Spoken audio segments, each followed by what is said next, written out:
या कुन्देन्दुतुषारहारधवला या शुभ्रवस्त्रावृता या वीणावरदण्डमण्डितकरा या श्वेतपद्मासना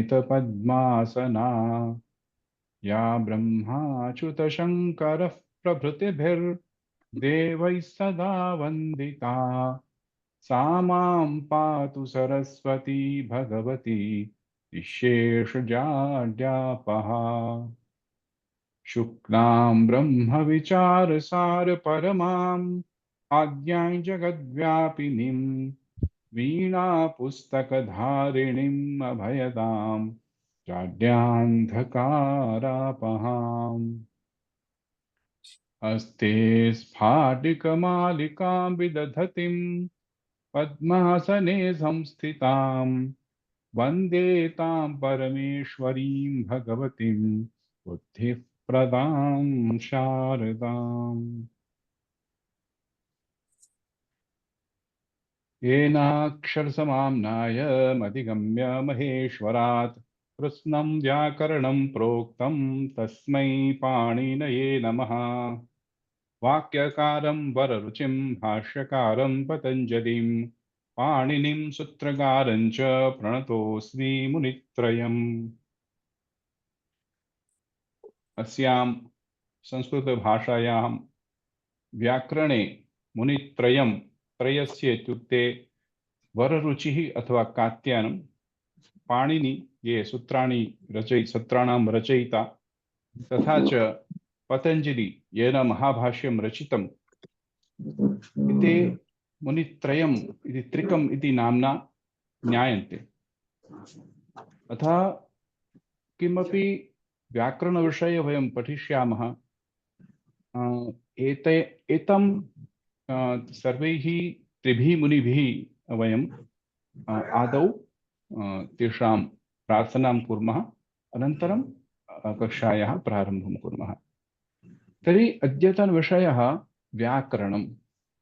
सामान्यरीत्या वयं किं कुर्मः? व्याकरणम् इत्युक्ते किं? कोऽपि वदति वा व्याकरणं किम् अस्ति? मनसि यदा व्याकरणम् अहं शब्दं वदामि तर्हि मनसि किम् आयाति? मनसि कोऽपि वदतु।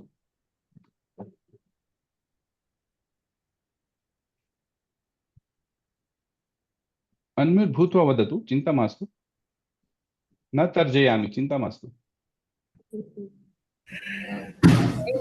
वाक्यरचना महोदय, वि अधिकं करणं व्याकरणं। न इति तु तस्य व्युत्पत्ति कथं भवति व्याकरण शब्दस्य? व्याकरणम् इत्युक्ते किम्? किमर्थम् अस्माभिः पठितव्यं व्याकरणं? व्याकरणं वयं सम्भाषणं अवगन्तुं उपयोगं करोति।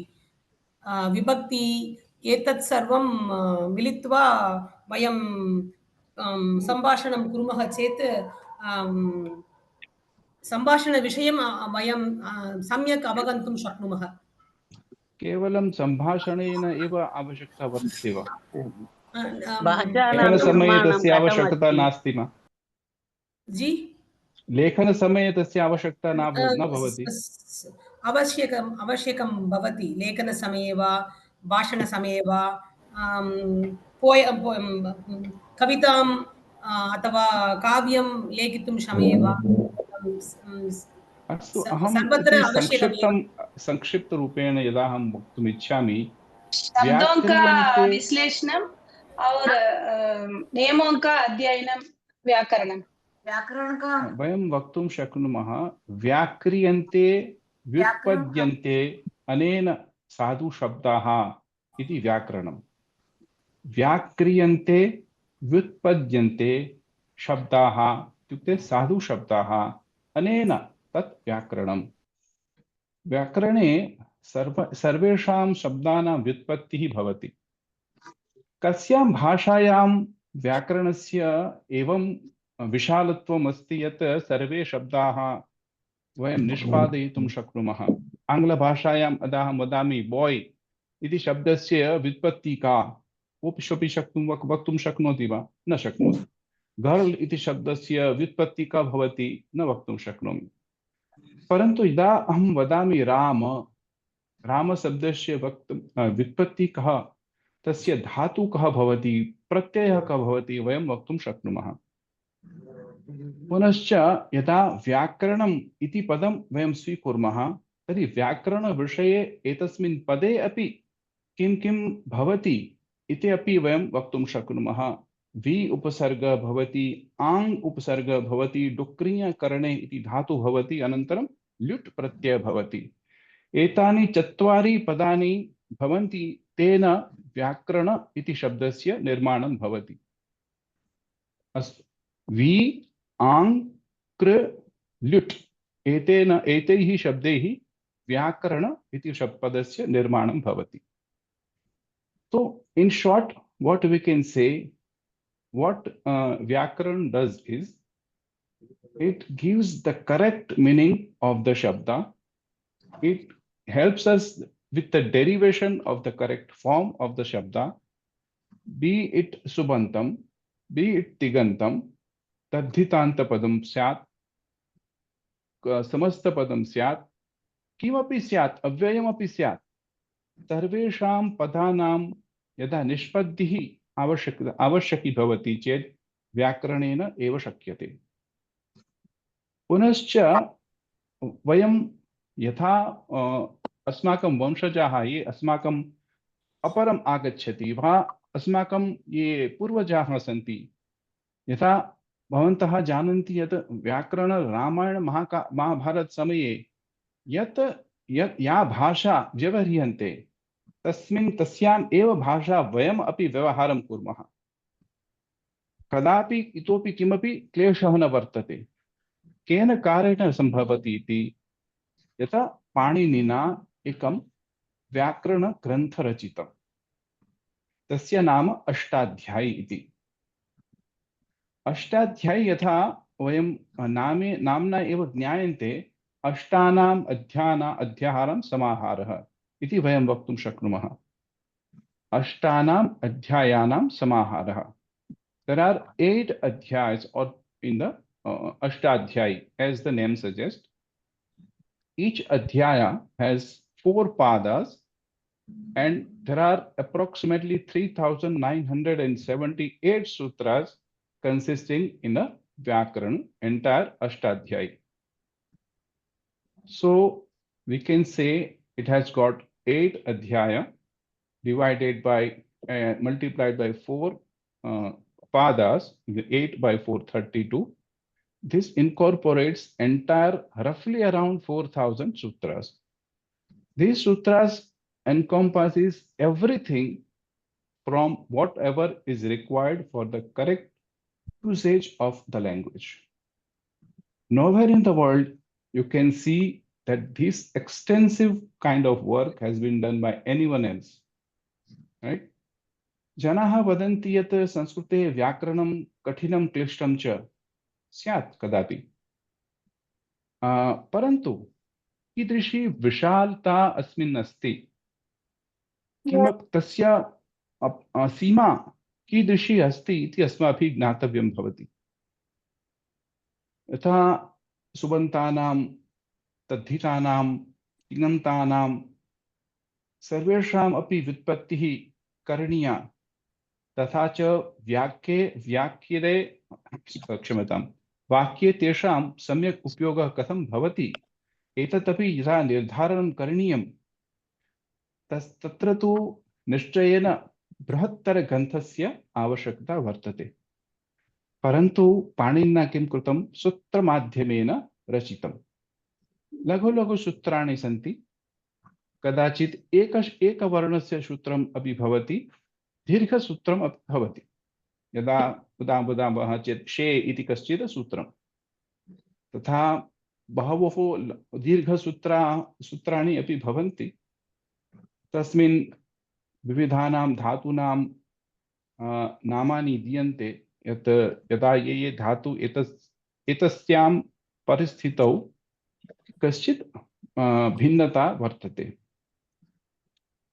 तर्हि यदि तं वयं अवगन्तुं शक्नुमः, प्रारभामहे, तस्मिन् तेन कारणेन अस्माभिः व्याकरणस्य आवश्यकता वर्तते खलु? The Mahabharata is one of the two major Sanskrit epics of ancient India, the other being the Ramayana. It narrates the events. Can you please mute this off, please? Thank you. तर्हि वयं किं ज्ञातवन्तः? शब्दानां व्युत्पत्तिः, सर्वेषां शब्दानां व्युत्पत्तिः अस्य व्याकरणे एव भवितुम् अर्हति। प्रकृति प्रत्ययोः निर्णयम् अपि भवति।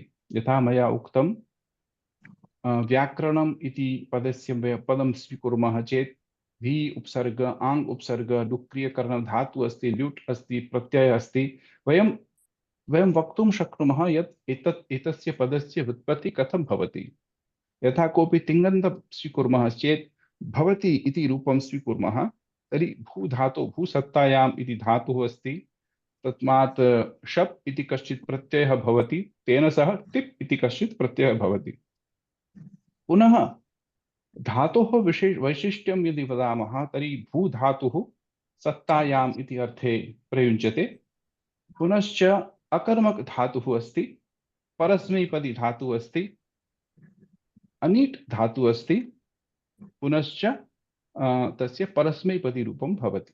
So there are 4 qualifications we get from a dhatu itself, apart from different other qualifications. These are the 4 major qualifications. Along with the it vyavastha, parasmaipadi, atmanipadi va, तस्य अर्थः कः भवति, गणः कः भवति, भवादिगणः अस्ति वा, रुधादिगणः अस्ति वा, जुहोत्यादिगणः अस्ति वा, दिवादिगणः अस्ति। एतस्य सर्वेषां ज्ञानं वयं लब्धुं शक्नुमः। तर्हि साधुत्वं कथम् आगच्छति? यावत्पर्यन्तं यथा भगिन्या उक्तमस्ति यत् यदा वयं व्यवहारं कुर्मः तस्मिन् समये साधुत्वं स्यात्, शब्दानां साधुत्वं भवेयुः। तर्हि यदा वयं न जानीमः तर्हि कुतश्चित् दोषाः भवन्ति एव, निश्चयेन भवन्ति। परन्तु यदा व्याकरणस्य अभ्यासः क्रियते चेत् तेषां दोषाणां निवारणम् अपि शक्यते। पुनश्च वाक्ये कथं प्रयोगः भवति, कः कर्ता भवति, कर्मपदं किं भवति, करणं किं भवति, सम्प्रदान, अपादानम्, अधिकरणम्, एते सर्वेषां ज्ञानं वयं एतस्मात् एव वयं प्राप्नुमः। अस्तु, इदानीं व्याकरणम् इति वेदस्य अंग इति उक्तमस्ति। शिक्षा, व्याकरणं, छन्दः, निरुक्तं, ज्योतिषं, कल्पः, इति षडङ्गानि इति कथ्यते।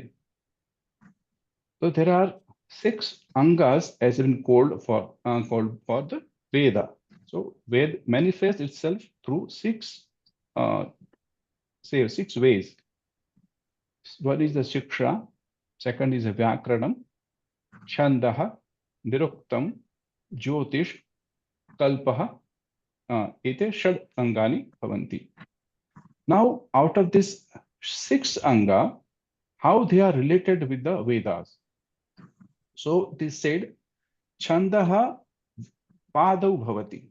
So Chandaha is the Pada. So why Pada? Because Chanda Baddha Yada Bhavati Tasmin Eva Marge Chandaha Chandanam Uchcharanam Bhavitum Arhati. Tarhi Vedasya Hasta Bhavati Kalpaha iti vaktum shaknumaha.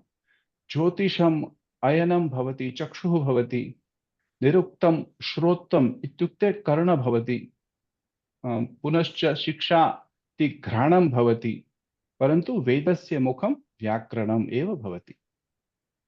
तर्हि इति बहु आवश्यकम् अस्ति यत् संस्कृते यत्किमपि अधीतव्यं चेत् व्याकरणस्य उपयोगः, व्याकरणस्य अध्ययनम् अस्माभिः निश्चयेन क्रियते इति अत्यावश्यकं वर्तते। इदानीं श्लोकद्वयं वा श्लोकत्रयं वा एतस्मिन् उपरि किञ्चित् केनचित् उक्तमस्ति यद्यपि बहुनाधीशे तथापि पठपुत्र व्याकरणम्। यद्यपि बहुनाधीशे तथापि पठपुत्र व्याकरणम्। स्वजनः श्वजनो मा भूत्। स्वजनः श्वजनो मा भूत्। सकलं शकलं सकृत् शकृत्। Now, what does this shloka tries?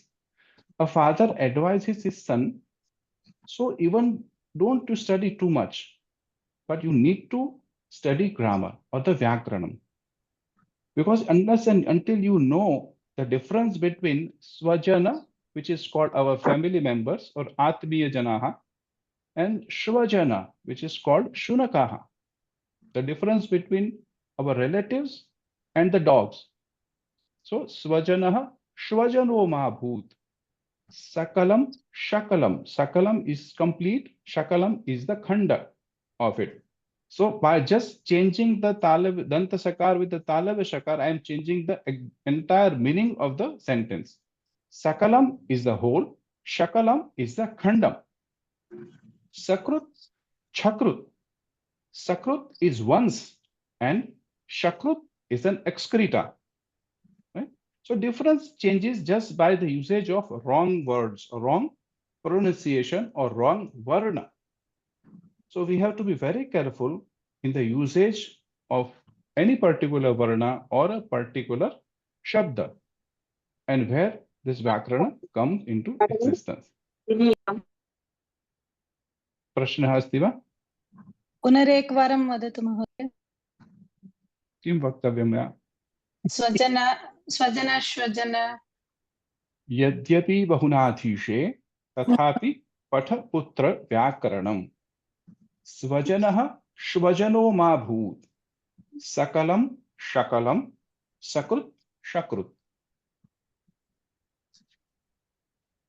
स्वजनः आत्मीयजनाः, श्वजनाः कुक्कुरः शुनकाः। सकलं whole, shakalam part. Sakrut is once and shakrut is excreta or human waste. Just by changing the shakara, we are changing the whole meaning. So we have to understand the exact meaning of the word before utilization. And that's where Vyakarana kicks in. अस्तु, तर्हि व्याकरणस्य अध्ययन आरम्भं कुर्मः। माहेश्वरसूत्रस्य अभ्यासेन वयं तस्य आरम्भं कुर्मः। यदा अहं शेर् कर्तुम् इच्छामि, भवन्तः सर्वे जानीयुः इति मन्ये, तथापि अस्य आरम्भं तस्मादेव भवेत्।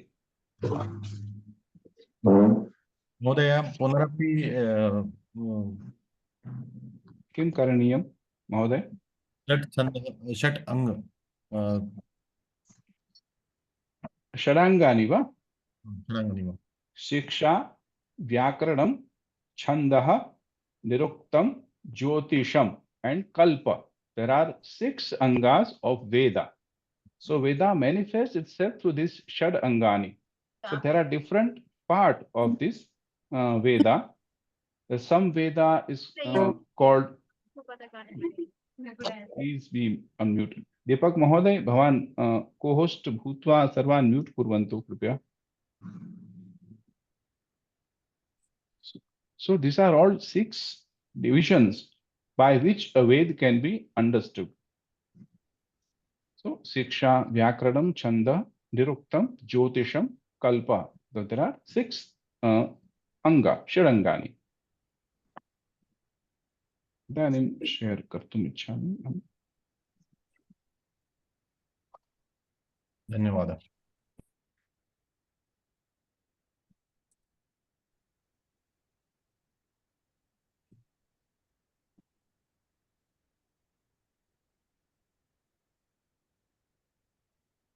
एक निमिषम्।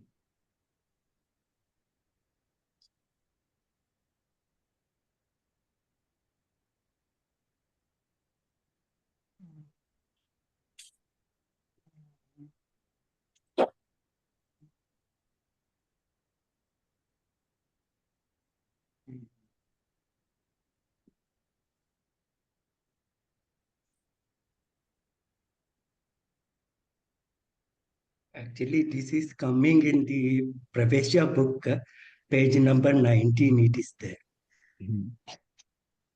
So when I am starting this thing for the first time, I have to get the preface also.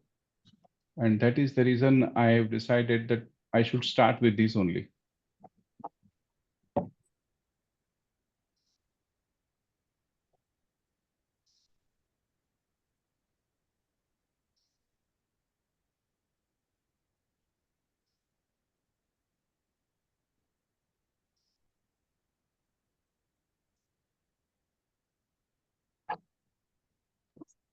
सर्वे द्रष्टुं शक्नुवन्ति खलु? आं महोदय। दृष्टम्। अस्तु, यथा मया उक्तं यद्यपि बहुनाधीशे तथापि पठ पुत्र व्याकरणं स्वजनः श्वजनो मा भूत् सकलं शकलं सकृत् छकृत्। अत्र संधि भवति अनेन सकृत् एंड शकृत्। एकः शब्दः सम्यक् ज्ञातः शास्त्रान्वितः सुप्रयुक्तः स्वर्गे लोके च कामधुक् भवति। यथा वयम् एकः एव शब्दस्य सम्यक् ज्ञानं प्राप्नुमः, तस्य सम्यक् उपयोगः प्रयोगः कथं करणीयम् इति वयं ज्ञातुं शक्नुमः। यदा स शब्दः शास्त्रान्वितः भवति, सुप्रयुक्तः अपि भवति, तर्हि एतस्मिन् श्लोके वा स्वर्गलोके वा किमपि वयम् आप्तुं शक्नुमः इति अस्य वाक्यस्य अर्थः। अस्तु, तर्हि वयं किमपि लेखितुं कोऽपि इच्छति वा?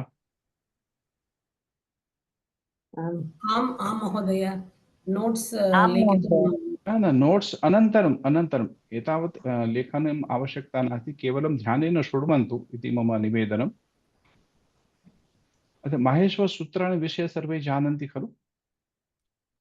न अहं न जानामि। आं महोदय। आं महोदय। अस्तु, कः वदति माहेश्वर सूत्रं विषये? इतः पूर्वम् अहं गीतासोपानं तृतीयभागे अहं पठितवान् महोदय, निकुञ्ज महोदय। अस्तु, उत्तमम्। तर्हि माहेश्वर सूत्रम् इत्युक्ते 14 सूत्राणि वयं प्राप्नुमः। महेश्वरात् आगच्छति, अनेन माहेश्वर सूत्रम् इति कथ्यते। नृत्तावसाने नटराजराजः ननाद ढक्कां नवपञ्चमारम् उद्धर्तु कामान् सनकादिविसन्तान् एतद्विमर्शे शिवसूत्रजालम्। यदा कस्मिंश्चित् समये यथा पाणिनि महोदय तपसि स्थितः आसीत्, शिवः तस्य तपसा प्रसन्न जातः। सः यदा नृत्यं करोति स्म, तस्मात् अवसाने तथा नृत्यं समाप्तं भवति 14 वारं, नवपञ्चवारम् इत्युक्ते 14 वारं डमरोः नादं कुर्वन् आसीत्, नादयति सः। तेन नादेन किं भवति? 14 सूत्राणि प्रादुर्भवन्ति, सूत्राणां प्रादुर्भावः जातः। कानि तानि सूत्राणि इति वयम् अवगन्तुं प्रयतामहे। अ इ उण ऋ ए ओं ऐ औच् हय वरट् दण् यमङ्गणनं झभञ् खडथश् जब गडदश् ख फछ ठत चट तव कपय शशसर हल। अ इ उण ऋ ए ओं ऐ औच् हय वरट् दण् यमङ्गणनं झभञ् खडथश् जब गडदश् ख फछ ठत चट तव कपय शशसर हल। एतानि 14 माहेश्वर सूत्राणि वयं प्राप्नुमः। वस्तुतस्तु पाणिनिना प्राप्तानि इति वयं वक्तुं शक्नुमः। तर्हि कोऽपि मा लिखतु एतस्मिन्। तर्हि किं भवति? सामान्यरूपे यदा वयम् अस्माकं वर्णमातृकां पश्यामः, आदौ स्वराः आगच्छन्ति खलु। नवस्वराः अस्माकं संस्कृतस्य वर्णमातृकायां भवति नवस्वराः अ इ उण् ऋ ऋक् ए ओङ् ऐ औच्। अत्र रक्तवर्णे ये वर्णः लिखितमस्ति तस्य ग्रहणं न भवति, ते इत्संज्ञकाः अथवा अनुबन्धकाः भवन्ति। So whatever varna is marked in the red are called itsangya varna or anubandha, which can be used as to confine the boundary of a particular sutra. Like if we consider as a mala or a garland, a sutram goes inside through it, but we can't see it, and that sutram is helping all the flowers to stay together. Similarly, this anubandha or itsangyakaha varnaha te sima badhnati परिसरं सीमा बध्नाति। अनेन तस्य ग्रहणं न क्रियते, तस्य लोपः अपि भवति। कोऽपि मया सह एकवारं वदतु कृपया, अथवा अहं वदामि वा महोदय? निश्चयेन वदतु। अहमेव आरम्भं करोमि वा? भवान् वदतु। अस्तु अस्तु महोदय, अहं वदामि। 14 महेश्वरसूत्राणि। ऐवुन् ऋलिक् एयोङ् अयौच् हयवरट् लन् यमगणनं जबङ् गडधश् जबगडधश् कपचटत चटतव कपय शशसर् हल्। उत्तमम्। कोऽपि अन्य एकवारम्? अहं वदामि महोदय। ललिता महोदय वा वदतु। ऐ उन् ऋक् ए ओङ् ऐ औच् हयवरट् लण् ञमगणनं जभञ् घटधश् गडधश्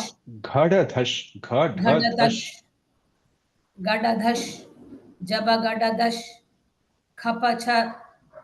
कपचटथ चटतौ कपै शसर् हल्।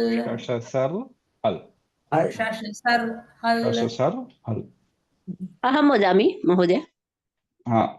ये कृपया मुखं दर्शयतु, अहं न जाने के का वा को वा आं वक्तुम् इच्छति, कृपया आह्वयतु। ललिता अस्मि महोदय। वदतु। अहं उक्तवती, इदानीमेव वीडियो उद्घाटितवती। नमस्ते महोदय। अस्तु, चिन्ता मास्तु।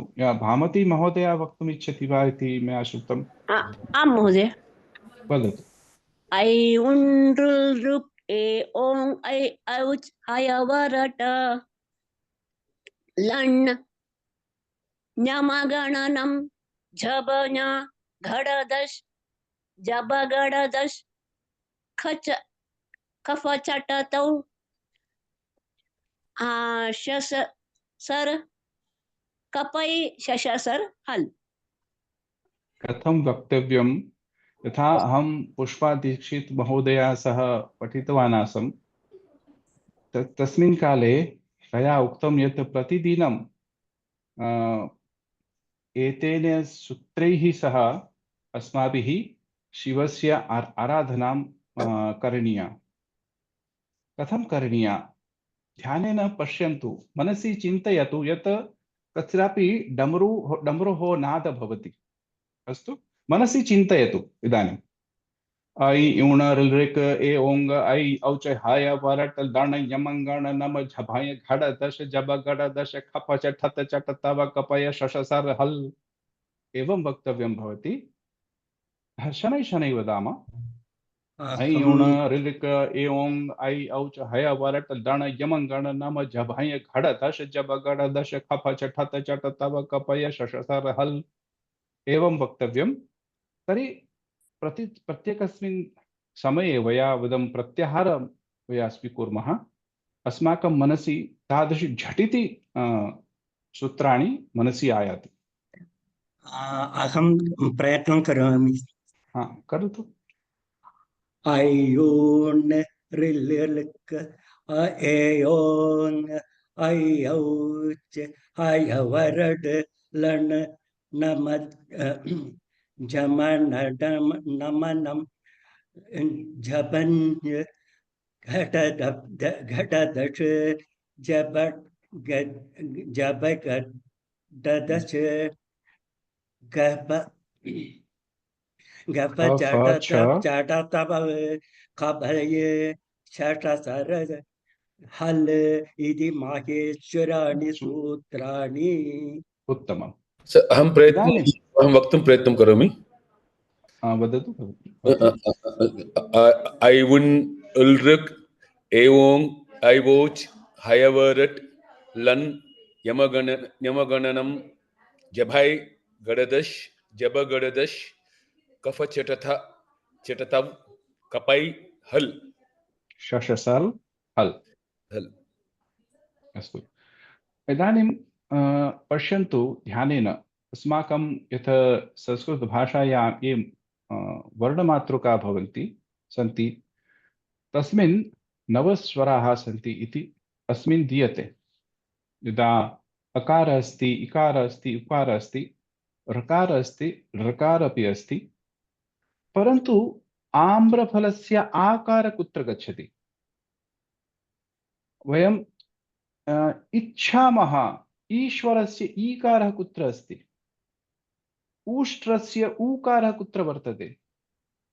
अत्र तु न लिखितमस्ति। अत्र पाणिनिना किं कृतं, यदा शॉर्ट यदा वयं वदामः संक्षिप्तीकरणम्, एकस्मिन् एव स्वरे सर्वेषां ह्रस्व दीर्घ प्लुत स्वराणां तस्य ग्रहणं तेन क्रियते। यदा भवन्तः इदानीं 24 वर्षाणि भवन्ति, 20 वर्षेभ्यः पुनः पूर्वं भवान् ह्रस्व आसीत्। ह्रस्व इत्युक्ते लघु, शॉर्ट, स्मॉल। इदानीं भवान् दीर्घ अस्ति। 30 वर्षेभ्यः अनन्तरं भवान् प्लुत भविष्यति इति मनसि चिन्तयतु। भवती कोऽपि परिवर्तनं भवति, भवान् तो एकमेव भवति खलु। आपके अंदर में 30 साल पहले आप ह्रस्व थे, आज दीर्घ हैं, 30 साल बाद आप प्लुत होंगे, लेकिन आप तो आप ही रहेंगे, आप में तो कोई परिवर्तन नहीं होगा। तो आपकी कंडीशन के हिसाब से आप में ह्रस्व, दीर्घ और प्लुत का चेंज हुआ। तो जब जब ऐसी जरूरत आएगी तब तक यही आकार से आपको आकार भी मिलेगा और यही आकार से आपको प्लुत आकार भी मिलेगा। अस्तु। मध्ये मध्ये अहं हिंदी भाषायाम् अपि अहं वदामि, सारल्यं भवति अनेन। पुनश्च यदा अहं वदामि एतस्मिन् अकारे 18 प्रकारस्य अकारः विद्यते। 18 प्रकाराणाम् अकारः विद्यते।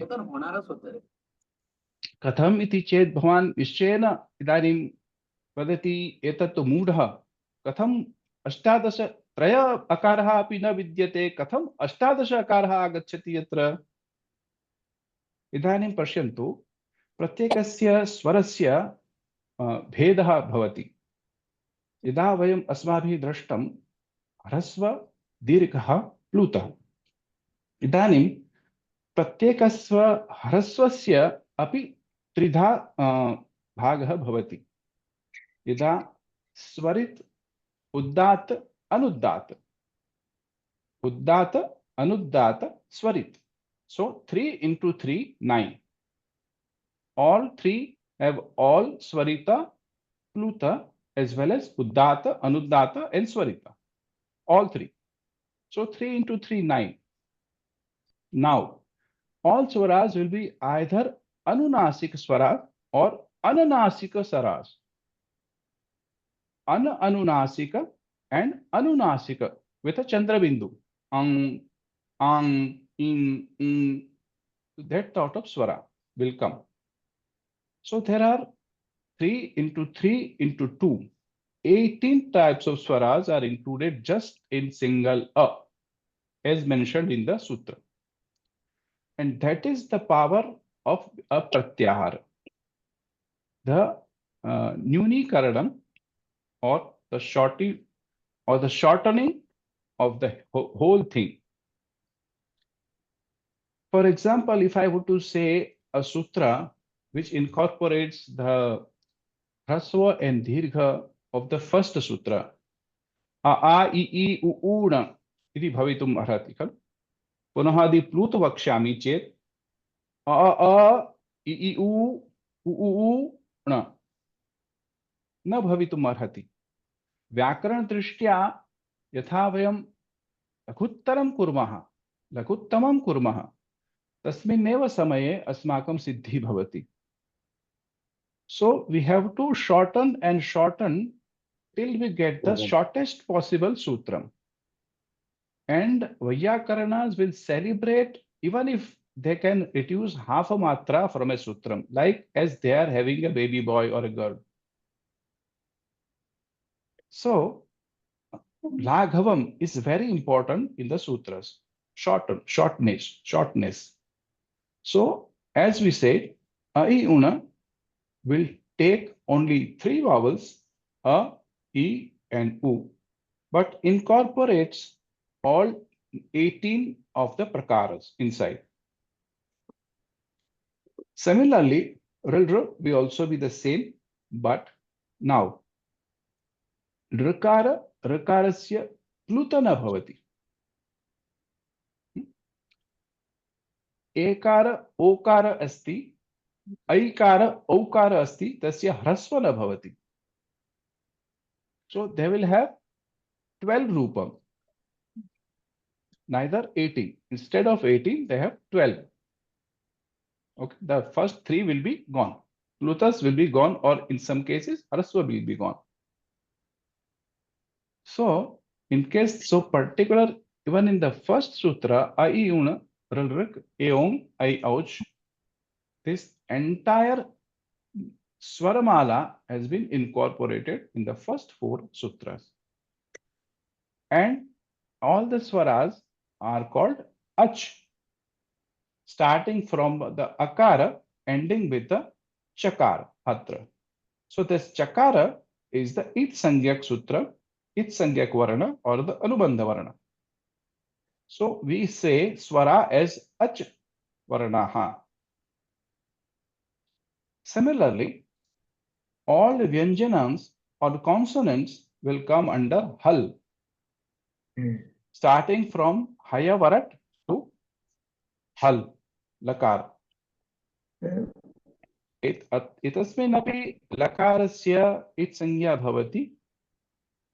Sarveshu sutreshu antima varanasya it sangya bhavati. So what we are getting is Hayavara la Nyamangana na Jabha Ghadadha Jaba Gadada Khafacha Thata Chatata Kapa Shashasa and Ha. And how beautiful it has been. See if you can just go through it. Now the arrangement of the consonants. First, if I say Hayavarat and Lan, these are called Antastha. You must have learned in the Pravesha time.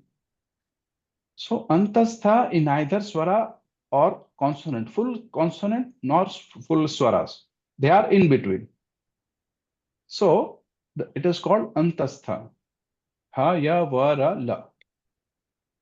Now the actual consonants start from Yamangananam.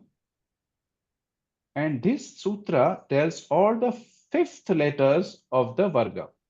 We know there are 5 Vargas, Kavarga, Chavarga, Tavarga, Tavarga, and Pavarga. Puchu, Tu, Tu, Pu. Right? There are 5 Vargiya Vyanjanas.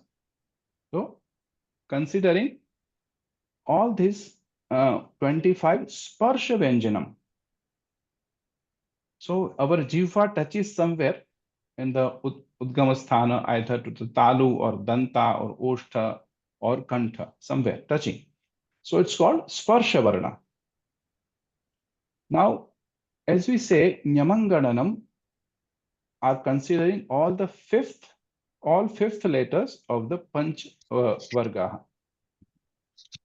Now that eighth and ninth, Jhabha Ghada Dha considers fourth letter of the Vargiya Vyanjanam. Right? Jhabha Ghada Dha are called fourth Varna. Now, Jaba Ghada Dha consists of the third Varna of the Vargiya Vyanjanam. Now, and the second and first are combined. Ha, fa, cha, tha, ta, cha, ta, ta, and kapa are called second and the first Varna. So, and accordingly, that sha, sha, sa, and hal will called Ushmana, Ushma Varna. So when you are, while pronouncing them, if you keep your fingers just before your lips, you can feel little bit of hotness, warmth while you are speaking. So, Shasha, Sar, and Hal. So these are the basic structure of the entire Maheshwara Sutra, and based on which the entire Ashtadhyayi Panini is based on. So we have to have a complete and thorough knowledge of the sutras and the pratyahara coming out of it. Okay. Do you have any question in this? Mahodaya, atra Why does her appear Panchamavarna- twice? Why does her appear twice in this? Yes, exactly. Good question.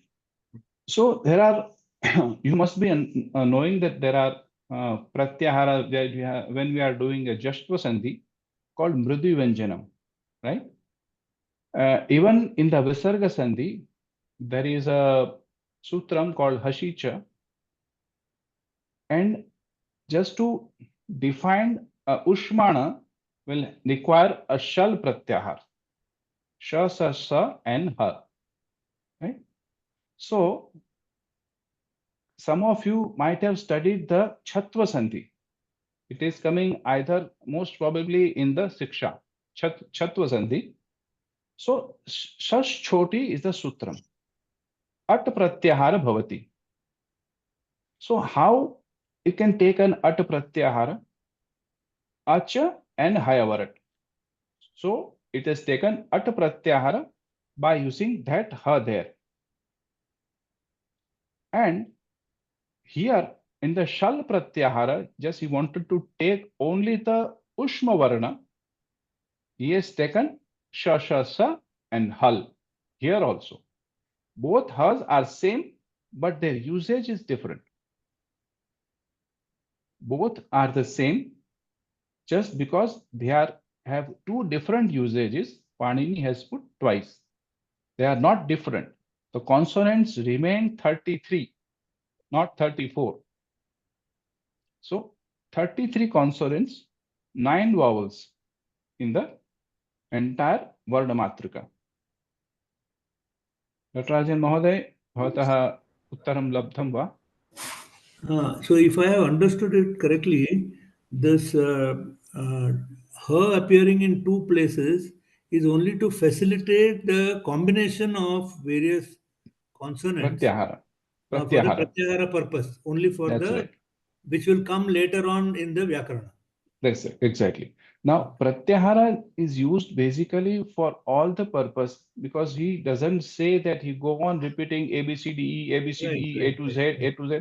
So he will make this Pratyaharas in the codes, abbreviations, as we call Sankshipti Karanam, where he takes from, say, for example, we in English also, if we say A to Z, it is nothing but a Pratyahara.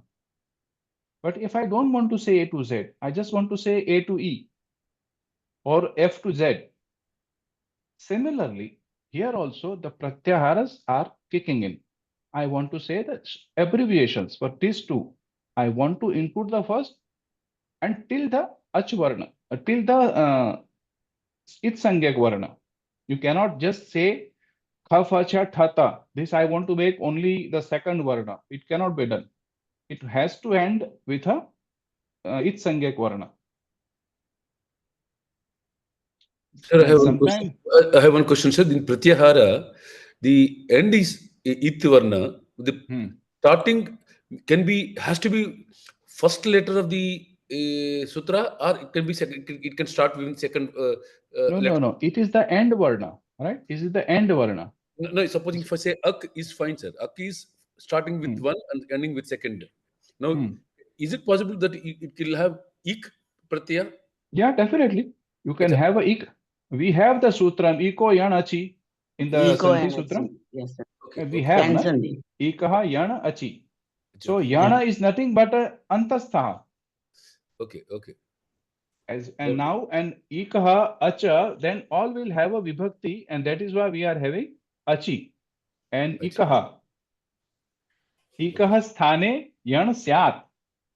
हाँ, तो ये आपको इसी का आपको ग्रहण करवाता है कि कितना भी शॉर्ट हम ले सकते हैं, लेकिन ज्यादा लेने का कोई तुक नहीं बैठता है। यदि हम बोलेंगे हम औ करेंगे सूत्र खाली और अ ई और उ तीन ही लेंगे, वो नहीं हो सकता इसमें, क्योंकि वो उसकी मजा नहीं बैठती। क्योंकि फिर दो ही लेना है तो फिर उसको और करने का जरूरत ही क्या है। यहाँ पर अण सूत्र जैसे अण प्रत्याहार है, दो बार आता है। एक यहाँ पर आप देखिए, अण यहाँ पर पहली लाइन में भी है और लण तक भी है।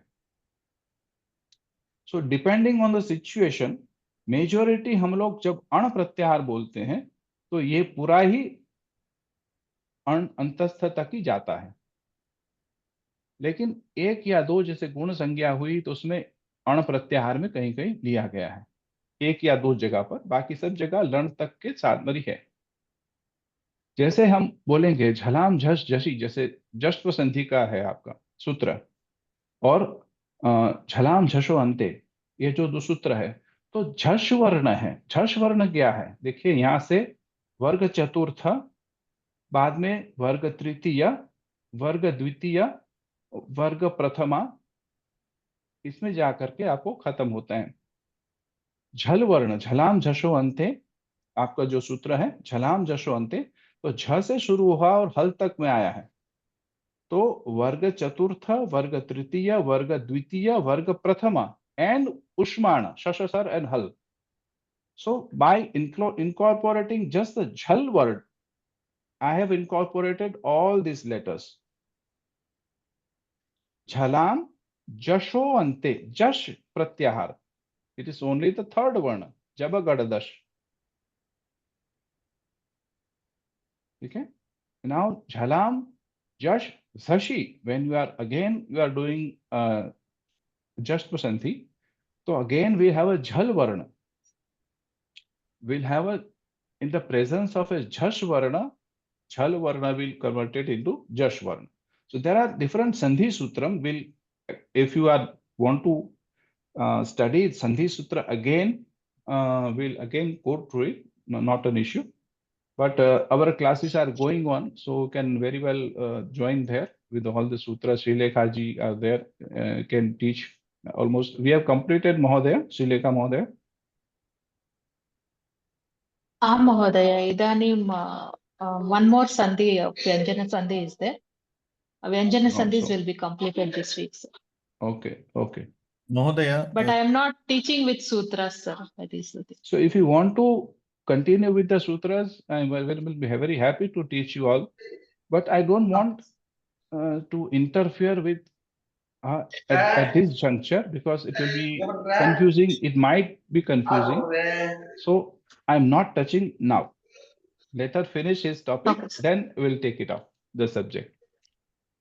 Okay? धन्यवादः महोदय, कोऽपि चित्र अस्ति इति तुलनात्मक नहीं, लेकिन जो सूत्र है और साथ में पूरे वर्णाक्षर। एक निमिष निकुंज महोदय, माम कोश करो तो कुछ नाती भवान।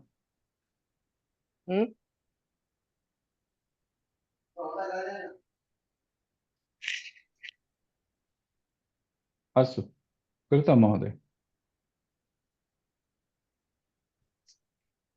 So we have completed this 14 Maheshwar Sutrani. Do you have any question in this? One last question, sir. Vadatu. This it letters, how are they decided? They are different at different places. Yes, these are all basically consonants. It has been. I will come to the it section later on. There is a whole prakarana of it sangya. We'll come back later on. There So are it is not randomly. It's not randomly selected. There is a no. It is fixed. These are fixed on that particular thing. But why ka and not ga here? I mean, for example, No, it is not that. It is the way Panini has written. Okay, so this is it is randomly. the way Maheshwar Sutra. We cannot put kha in place of ka here. No, what I'm asking you is there is no logic to this, but there is a fixed pattern which is given. Yes, right? There is a particular thing just to check that ak pratyahare a I u r panchavaranaha bhavanti. So we have fixed beginning and fixed end. We cannot change the beginning and end of that. No, what I'm trying to I say understood is, what you are trying to say. If you can, instead of cha, we can use ta or tha. No, if it were cha also there, it would not make any difference because it Sankhya will not. No. I disagree on this. So if I say, if you want to say ak, now here if you say ach, so it will take the all swaras together. I get that. What I'm saying is only if this cha were to replace ka and ka were to come in place of cha. The whole scenario will change in that case, right? I want to take 5 because the sutras are built on this. Because sutras are built on this. Okay. Because see, aka, we have a sutram called aka savarne dirgha. So savarna dirgha sandehe sutram asti. So if I take this acha, so it will be acha savarne dirgha, and which I don't want. Right. So savarna sandhi kada bhavati yada savarna prayatnam bhavati savarna uchcharan sthanam bhavati bahya prayatnam bhavati, then only they are called savarna. Uchcharan sthanam api savarna syat. So if you say aka will have more or less the same savarna.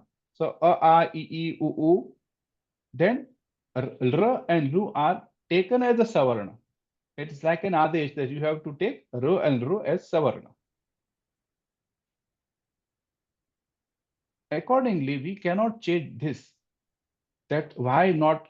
Because it will change the whole meaning of the pratyahara. I will come to the pratyahara after this. If you have time. See why our Varna Matruka has been started with a swara. Because swaras are complete in themselves. Swayam rajante iti swaraha. Swaranam uchcharane anya kasyapi avashyakata nasti. यदा हम अ इति वदामि तर्हि तस्य उच्चारणे आकारस्य अपि आवश्यकता नास्ति, ककारस्य आवश्यकता नास्ति, ईकारस्य अपि आवश्यकता नास्ति, केवलम् अकार एव भवति. परन्तु अहं यदा ककारस्य उच्चारणं करोमि क ख ग घ तर्हि अकारस्य आवश्यकता वर्तते. So I cannot independently pronounce consonant. But swara we can independently pronounce, and that's why called purna. So they are complete in themselves. So if you want to pronounce a, you don't have to depend on either a kakar or khakar or ikar, even different swaras. They are all swaras independently spoken. They don't depend on each other also. So swayam rajante iti swaraha. And vyanjanani anvaga bhavati vyanjanam. Anugacchati. So they are taking part of, they go behind swaras for their uchcharan. So now how etavat paryantam shanka asti va? Swaras are independently spoken. They don't depend on any other swaras or any other consonants. Whereas consonants are dependent on the swaras for the pronunciation. If I ask you to say a, I, u, you can independently speak them without depending on anything. But if I say ka, kha, ga, gha, anga without akara, so you cannot speak. So akarasya अथवा kasyapi swarasya आवश्यकता भवति. We in the our childhood stage we have a, I, ka, ki, ki, ku, ku, ke, kai. We have studied. With the there are all combination of a vyanjana and swara. Akara asti chet ka bhavati, ikara asti chet ki bhavati, etadrisham. But for the vyanjana, it has to accompany the swaras. Now, there are, as I have told you, 3 types of swaras: hrasva, dirgha, and pluta. And there is a matra also is given. Ek matra kalika hrasva swaraha. So, who will decide a matra? Generally, it is said the blink of an eye is called a matra. So, the time we will blink the eye, and in that space, in that time, which can be spoken, is called hrasva swara. And dirgha swara, 2 types, dvimatra kali, 2 times blinking of eyes. Pluta is called 3 or more. Generally is used to for the calling some distant person. Rama agacha etavat parintam bhavati. So ukalo aj hrasva dirgha pluta. So understood etavat shanka asti etasmin. Hrasva swara ek matra, dirgha swara dvimatra, pluta swara 3 and more. Whereas the vyanjana have half matra. Ik, ik, ig, ig. Etadarsham tasya pronunciation bhavati. It is said, as the sparsha vyanjana, our tongue keep touching that portion. If you pronounce a pa, so unless you speak the a, you cannot pronounce it. Your oshta will be stick with each other. If, like if you cannot open your mouth even. So for the pronunciation, you need to have a pa. Then akara will come and that you can pronounce it better.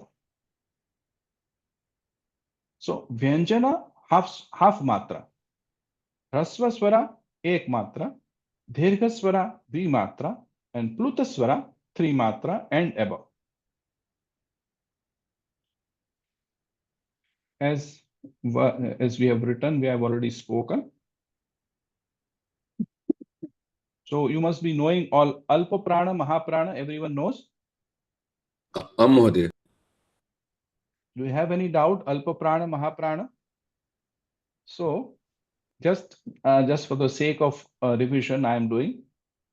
So first and the second word letter of the Vargiya Vyanjanam is called Karkash Vyanjanam. First and second is called Karkash Vyanjanam.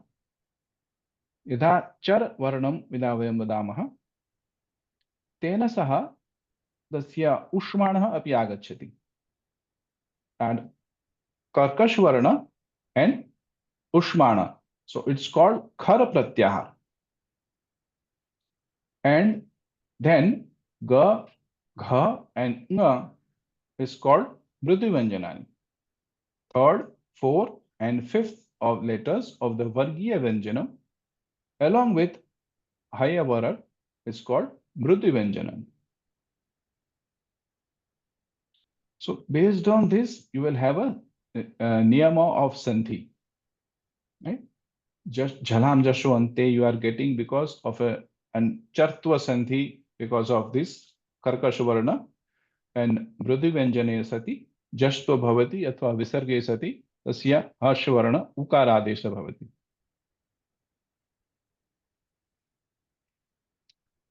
So it is like karkasha, alpa prana, mahaprana. Alpa prana is the first letter and third letter and fifth letter are called alpa prana. second and fourth letter are Mahaprana. You have, it is the same letter like Ka, but giving with a additional effort, so it becomes a Kha. More throw of the air. And that is why these are all called Savarna Vyanjanam, Savarna Varna. Because it has almost the same Prayatna and Uchcharan Sthana. As so, these are called Hrasva Swaraha. These are Dirgha Swaraha with a Matra. And these are three or four are written as Plut Swaraha. So, as I've already spoken, A, I, O, Ru, Eteshu, Pratyekam Ashtadashanam Varananam Pratinidhi, Hrasva, Dirgha, Pluta, Uddata, Anuddata, Swarit, Anunasik, Anunasik Cha. So, all 18, the Akara is represented by small Akara or Ikara or Ukara. Here. You might be finding a little bit boring here because you have already learned through it right from the Pravesha, or you are learning it, but I am starting it from here so that we have our concept very clear in the time of Pratyahara. Now, these are the Uchcharana Sthanani. Kavarga, Kanthya. Sutramasti Akuha Visarjaniyanam Kanthaha. A, Ku. Ku ityukte Kavargaha. Hakara, Akuha Visarjaniyanam. Visarjaniyanam ityukte Visargaha. Etesham Varananam Uchcharana Sthanam Bhavati Kanthaha. A अथवा आ कु यथा अस्माभिः पूर्वं दृष्टं कु चु to तु पु. So it represents Kavarga, Chavarga, Tavarga, Tavarga and Pavarga. And this Ku Chu Tu Tu Pu are called Udit. Udit, this is called a Sankhya. This is a Sangya or the name given to this Ku Chu Tu Tu and Pu. Why Udit? Thus the Ukara will get its Sangya and it will got vanished and only Ka will be remain. So when we say Ka, it represents the entire Kavarga. Chu, entire Chavarga. But they are, because it reflects the entire Kavarga, Chavarga, we cannot just say Ka. It has to be a specific Sangya given to them to describe that these are not Ka itself, but Kavarga. Now, not Cha, but Chavarga. So, these are 5 are called Udit. Ukarasya it Sangya bhavati. Atah Udit.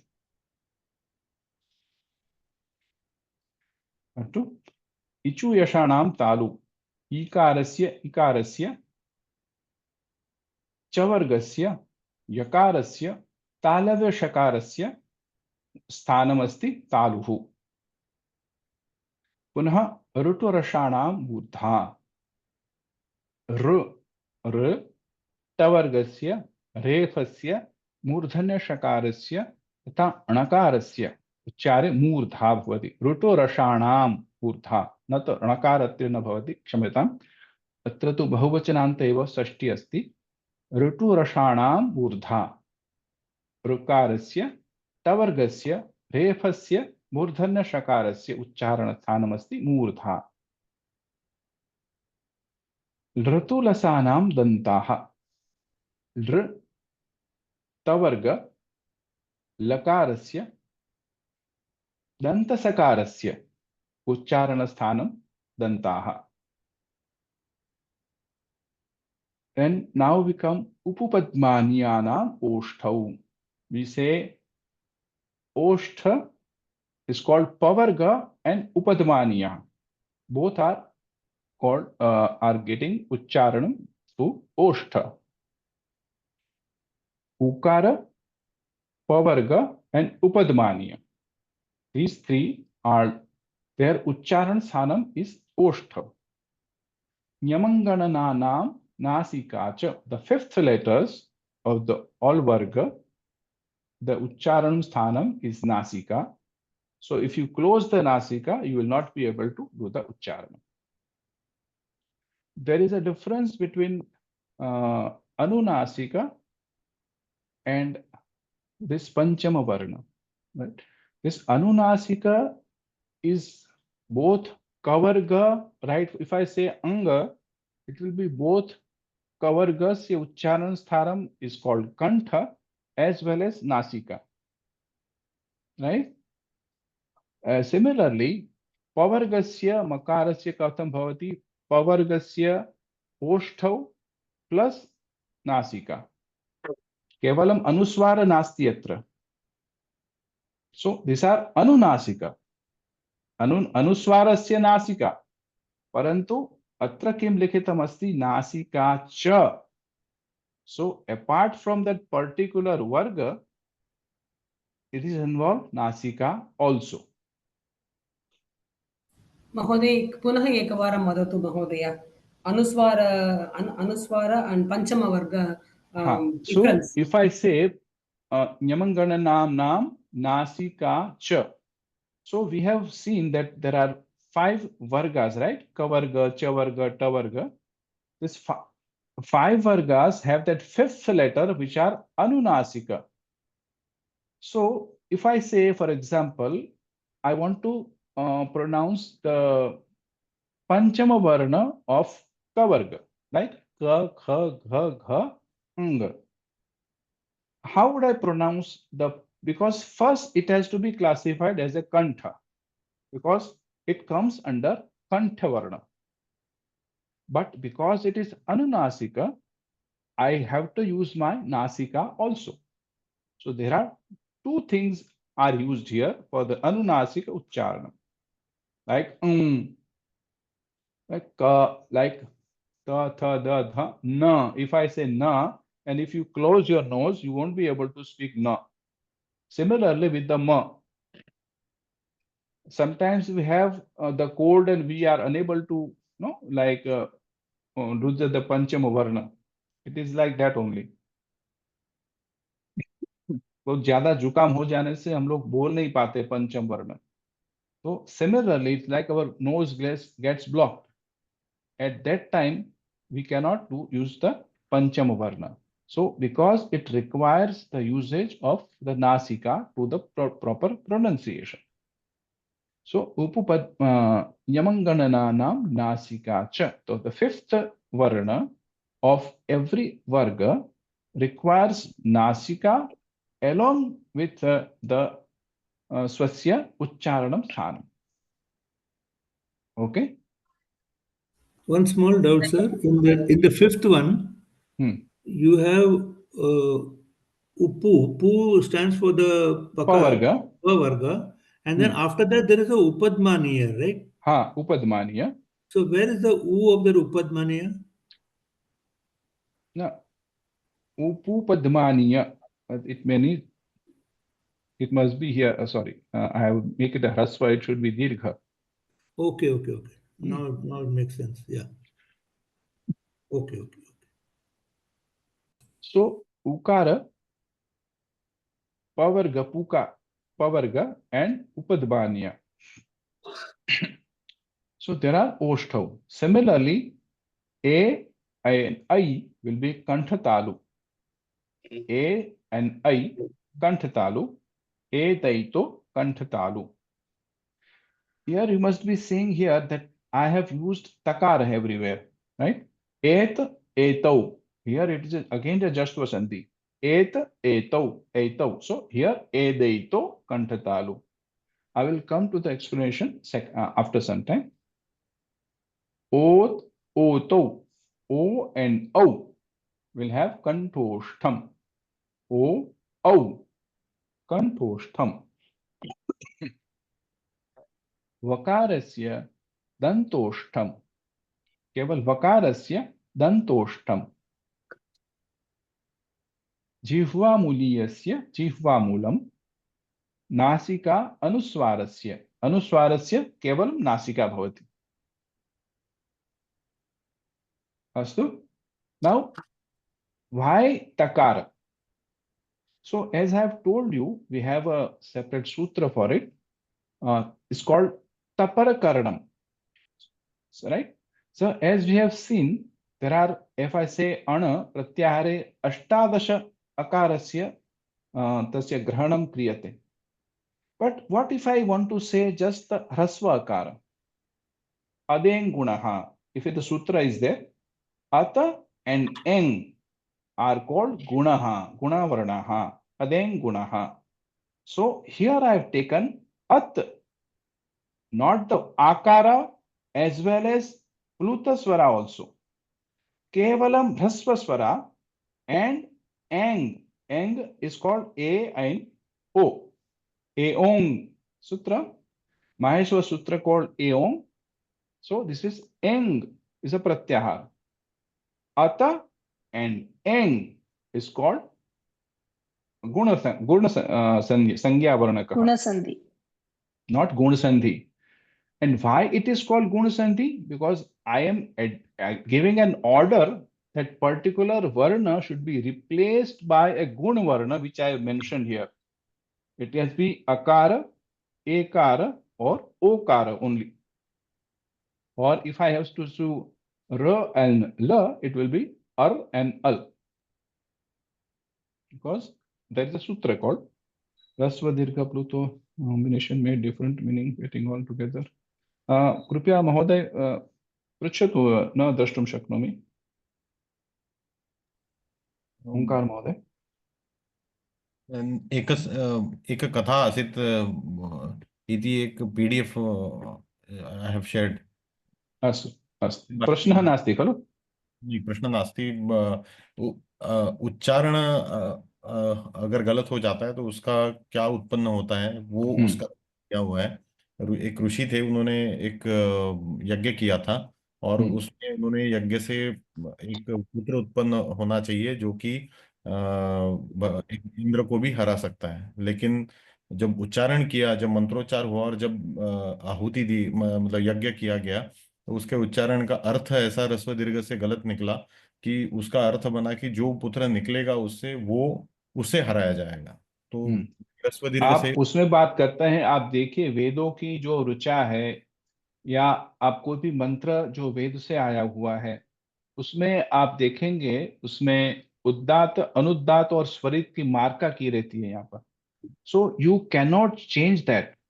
For example, हम लोग गायत्री मंत्र पढ़ते हैं, अभी अनुराधा पौडवाल का आप बजते ओम भूर्भुवस्व तत्सवितुर का, उसको अलग ही ट्यून में है, I am not denying, but होना कैसे चाहिए? ओम भूर्भुवस्व तत्सवितुर वरेण्यम, वरेण्यम करके आता है, वो आपको उद्दात में चला जाता है। मैंने रेज नहीं किया वॉइस। गणानां त्वा गणपतिगुं हवामहे निधीनां त्वा निधिपतिगुं हवामहे। I have raised my tone, pitch, not the sound. मेरा वॉइस रेज नहीं किया मैंने, I just raised the pitch, so it's called uddata. Similarly, anuddata will be lower my pitch, swarita will be the same. If I just, so when a particular shloka is given, it is marked that this has to be uddata, this has to be swarita, and accordingly it has to be spoken. For example, I cannot say Ganananta Ganapati in that sense in any filmy tune. I cannot give, should not give rather. Yes.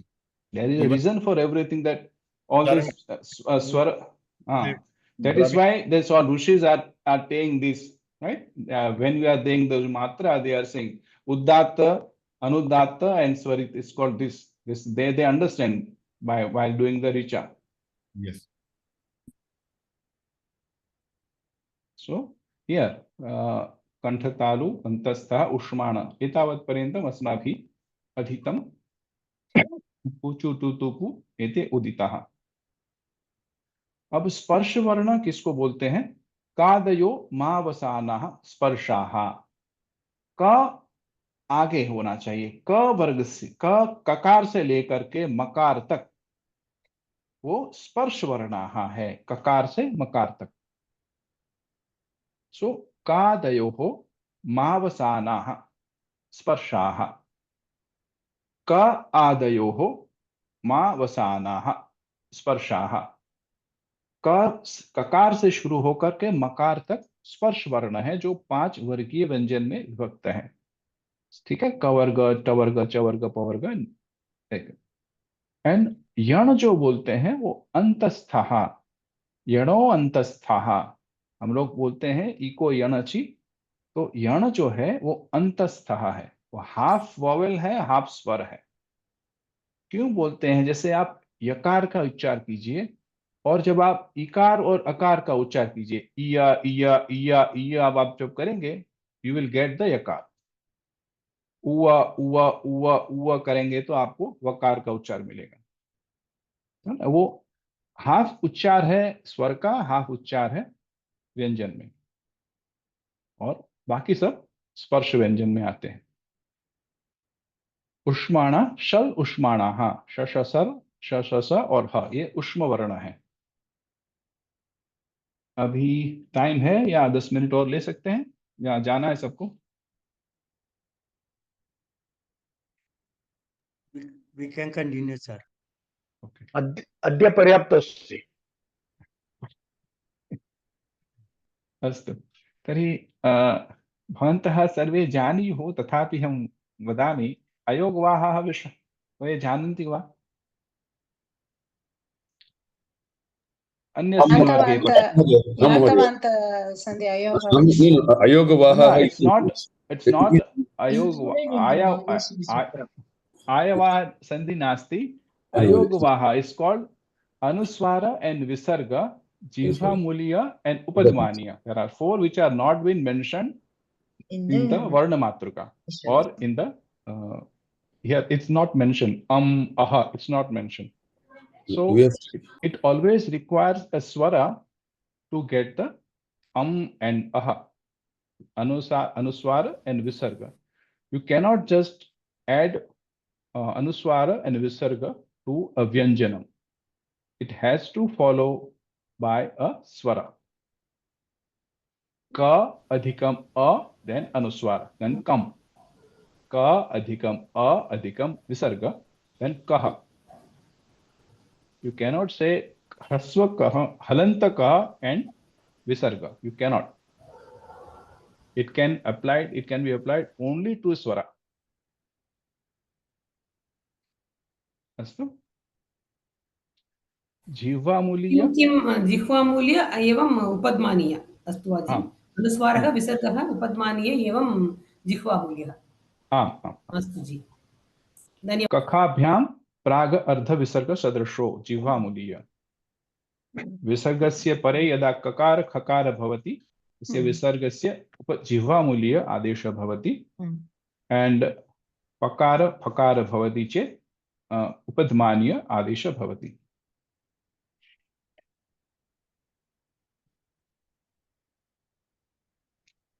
अस्तु, तर्हि वयम् अद्य स्थगयामः। एतस्मिन् कोऽपि सन्देहः अस्ति वा? मनसि कोऽपि प्रश्नः अस्ति चेत् पृच्छन्तु। महोदय, जिह्वामूल्यः कखाभ्यां प्रागर्ध विसर्ग सदृशः। जैसे कखाभ्याम विसर्ग के बाद में क और ख आता है तो उसमें विसर्ग को विसर्ग नहीं बोला जाता है, उसको हाफ विसर्ग बोला जाता है। Okay sir. जैसे बालकः पठति, बालकः पठति भी बोल सकते हैं, लेकिन बोलना चाहिए क्या? बालकः पठति। तो हाफ विसर्ग का उच्चार होता है। बालकः क्रीडति, बालकः खादति, ऐसे करके विसर्ग के बाद में क और ख होने से जिह्वामूल्य होगा हाफ विसर्ग, और विसर्ग के बाद प और फ होने से आपको उपध्मानीय उसको बोलना जाता है। प्राग मीन्स पूर्वम, पूर्व। हाँ, got it sir. Actually, it is coming in the way. Puff के पहले यदि विसर्ग होता है, प्राग मतलब पफाभ्याम पूर्वम यदि विसर्ग अस्ति चेत् तस्य उपध्मानीय उच्चार भवति। While slokam reciting slokam also we follow the same. Exactly. Yes, sir. Sir, is there a meaning for the word antastah and ushmanah? Ushmanah, I mean, when it generates little bit of heat, when it's, I mean, pronounced. As I've said, if you say sha, sha, sha, and ha, and you keep your fingers before your lips, you will feel little bit of hotness here coming out of your mouth. Okay. And similarly, antastha will be without much of a hotness, and they are in between swara and vyanjana. It is not full swara, not full vyanjana. So they are called that's called yana or antastha. Okay, okay. So Okay, okay. Ushmanah includes ha also, sir? Excludes? Yes, yes, yes. And that is why there are the representation of two hakara in the Maheshwara Sutra. So it includes ha, Ushmanah. Ha, Ushmana, sa, sha, sa, and ha. Okay, sir. धन्यवाद. Sir एक चीज पूछना था, ये जितने भी आपने सूत्र बताए जैसे ऋतु रसाणाम मूर्धा या अको विसर्जनिया नाम कंठा, इस सब में जो सूत्रों में षष्ठी बहुवचन आ रहा है तो समझ में आ रहा है कि अको विसर्जनिया मतलब इन सब की का कंठ होता है, इन सब का मूर्धा होता है। अकुह विसर्जनिया नाम कंठा बहुवचन है षष्ठी। जी षष्ठी बहुवचन इसमें हाँ। लेकिन ए दो तो कंठ तालु इसमें षष्ठी द्विवचन, क्योंकि ये वो दो ही चीज है, ए और औ, तो उसमें दो ए दो तो कंठ तालु उसमें आ गया, उसमें विसर्ग उसमें नहीं, खाली ये द्वितीय विभक्ति के हिसाब से कर दिया है। नहीं सर मुझे सर ये पूछना था, ये ए दो तो ये शब्द कहाँ से आया, क्योंकि जैसे एत और ओत जैसे बोलते हैं एत ऐत, ए और ऐ, जैसे मैंने शायद आपने नहीं सुना है, मैंने कहा था कि जैसे हम लोग अकार से हम लोग 18 तरह के आकार का ग्रहण करते हैं, लेकिन हमको सिर्फ ह्रस्व आकार ही चाहिए, तो हम उसको कैसे बताएंगे? तो उसको हम लोग तपर करना बोलते हैं, इसको ग्रामर में तपर, तपरस्तका तत्कालस्य ये सूत्र है।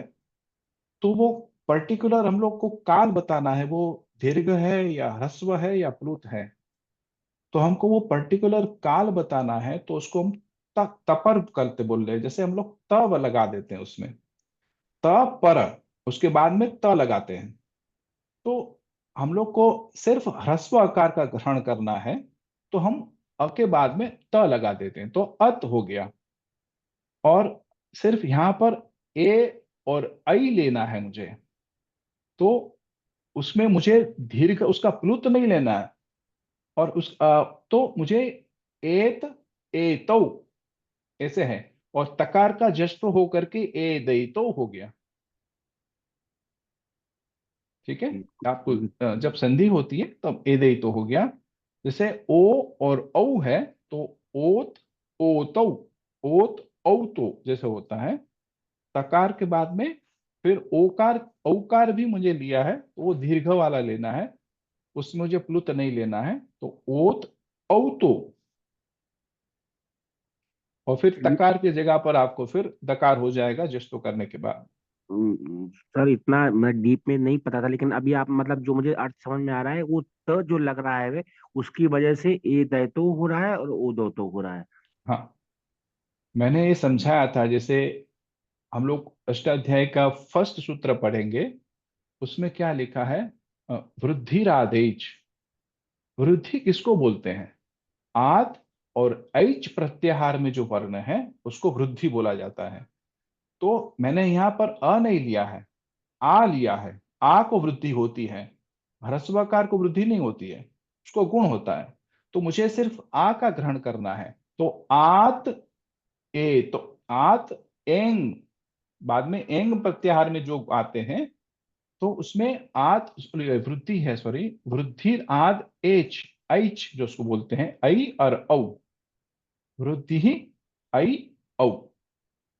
तो एच अब प्रत्याहार आपको मुखस्थ रखना पड़ेगा। तो ये जिन मैं बोलता हूं तो एंग से क्या होता है, ऐच से क्या होता है, एच से क्या ग्रहण किया जाता है, वो आपको याद रखना पड़ेगा। अस्तु गुरु जी, धन्यवाद। प्रत्याहार के टोटल 42 रूप हैं। हाँ 42 हैं, कोई 43 भी बोलता है, कोई 44 भी बोलता है, लेकिन ये सब मूल जो पाणिनि ने लिया है वो 42 है।